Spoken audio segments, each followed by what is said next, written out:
पंजाब की सीनियर वजीर मरियम औरंगजेब ने कहा है कि अवाम ने 28 में और 10 में वालों को वोट दिया है और 9 में वालों को मुस्तरद कर दिया। सीनियर वजीर मरियम औरंगजेब ने अपने बयान में कहा है कि संबड़ियाल में अवाम ने नवाज शरीफ को वोट दिया है। अवाम को यकीन है कि मुल्क को बहरानों से मुस्लिम लीग नून ही निकाल सकती है। दुश्मन के साथ मिलकर अफवाज पाकिस्तान और शहीदों के खिलाफ मुहिम चलाने वालों को वोट नहीं मिलते।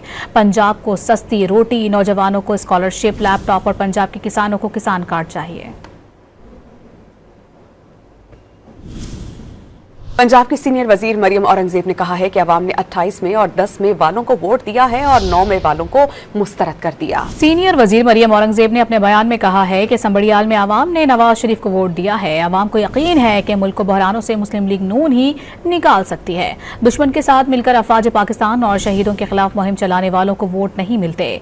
पंजाब को सस्ती रोटी, नौजवानों को स्कॉलरशिप, लैपटॉप और पंजाब के किसानों को किसान कार्ड चाहिए।